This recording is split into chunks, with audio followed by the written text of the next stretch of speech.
Today's segment of Oh Brother is sponsored by Trivia with Reed. Play Trivia with Reed each Monday night at Innisfree Irish Pub in Birmingham and each Tuesday night at Steel. For more information, visit myspace.com/trivia with Reed. That's Reed with 2 E's.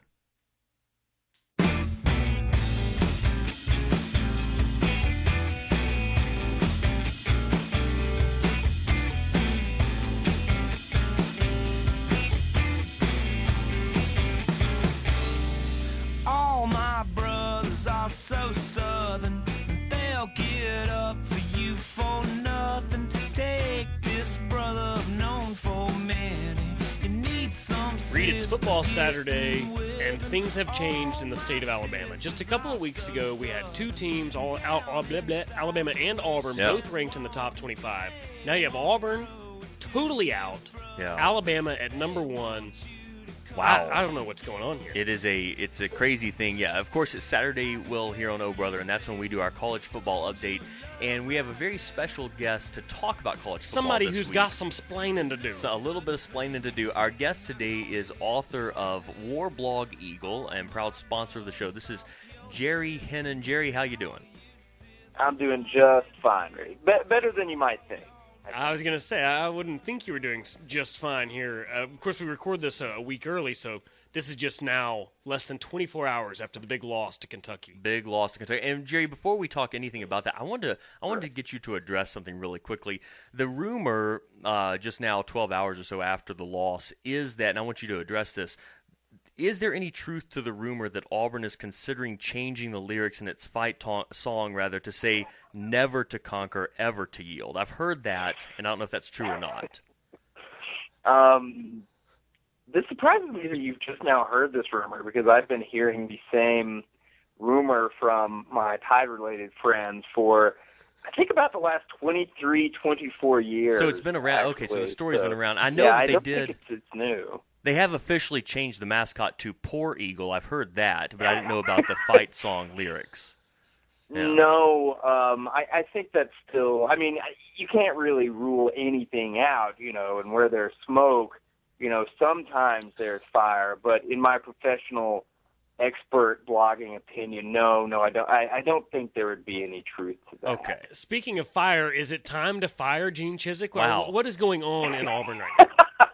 No, it's not time to fire Gene Chizik. It's not time to fire anybody. The coaching staff, I still think, is as good as it was, when they were 5-0. I think the problem here is that the main thing is that the passing game is completely broken down.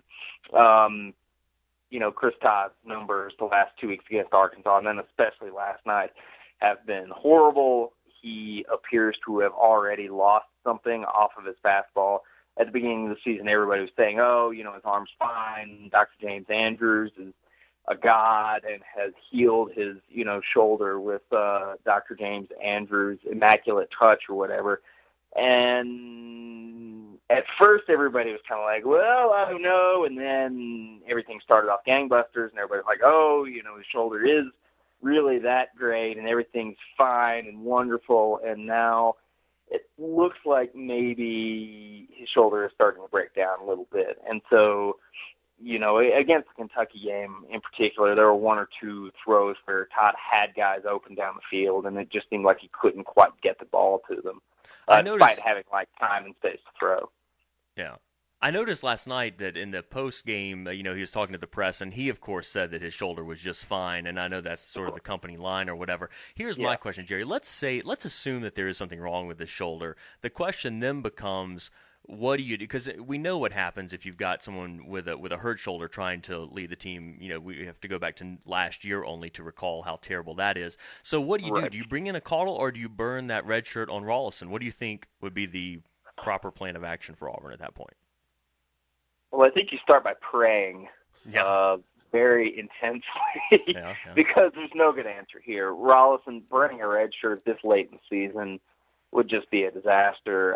Caudle, came in for, 10 minutes at the end of the Ball State game and immediately threw the kind of interception that basically everybody has said is what's been keeping him off the field all the time. I really don't know. I think probably the answer is that you're going to see Auburn go to even more of a screen and running-based misdirection system. I don't think Malzahn's going to try to have Todd throw down the field as often. It'll just be more sort of outs and screens. And, I don't know how well that's going to work. The emphasis has already kind of been there the last 2 weeks. I don't think Malzahn's had him throw as deep as he did to begin the season. And Arkansas and Kentucky sniffed out those screens and shorter stuff. Not necessarily the running game, but the sort of short passes got snuffed out pretty quickly.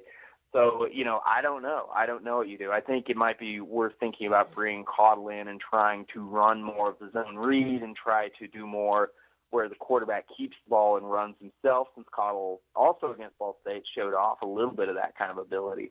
But, I don't know, man. That's this is one of those parts where the blogger just sort of throws up his hands and hopes that the coaches are, in fact, that smart. And I'd like to think that Malzahn is that smart, and that now that he sees, okay, well, I can't really trust Todd to make these throws, that he'll come up with something ingenious. But, we're just going to have to see. Jerry Hinnen from Warblog Eagle joins us again. Jerry, the whole offense in general just seems to be out of sync. The penalties, there was that drive right there at the end where it was just penalty after penalty after third and start. 1 foot, and you get to third and 11. And then there was that crazy, it was 3rd and 11 or something like that. Illegal procedure on that trick play. What was going on there? I never saw where the illegal procedure was. They called it false start even, I think. They called it false start. It was 3rd and 6 there after Andrew McCain had false started on 3rd and 1. I believe what they had called, and I'll have to go back and watch it a second time, was that the ball was moved before it was snapped, unquote. Okay. I forget exactly who put their hand on the ball and, quote unquote, snapped it to Tate, who was standing behind the offensive line over by the sideline. But before they actually threw it to Tate, they moved the ball on the ground a little bit. And I think that's what the call was. Centers, when they snap the ball, can't move the ball. Like, they just have to snap it directly to the quarterback. So I think that's what they were calling, although I'm not sure. And I'm sure by the time this airs, we'll have a definitive answer to that. That's my guess. Anyway. Okay, well, Jerry, listen, when we were going to have you on today, our initial plan was to get you, if you'll recall, before the season, you made some preseason predictions here on Oh Brother, and we were going to get you to address some of those. And I think what we're going to do is actually give you a reprieve here and not do those today. We may try to bring you back in a week or two from now to discuss some of those. We're going to let Illinois get a little bit worse, let Rutgers lose a few more games maybe, right? Yeah. And then bring you back. But and here's why I want to forego that for the time being. We only have about a minute left, but I want to real quickly get your prediction on what happens from Auburn here on out. You picked Auburn to go 7-5 after the 5-0 start. People were thinking, hey, maybe this team wins 8, even maybe 9 games. Now all of a sudden 6-6 looks like a very real possibility. What do you think happens from here on out? I still think we're going to see 7-5. I would have said 8 wins before last night, maybe even 9.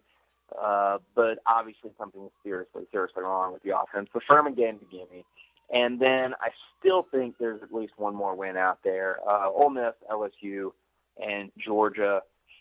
Those are good teams, but they're not overpowering teams. And I think Auburn's still got just enough juice so they can pick off one of those teams and get a 7 win. But, boy, it's tough to see them winning 2 and getting to 8. That's Iron Bowl, ugly.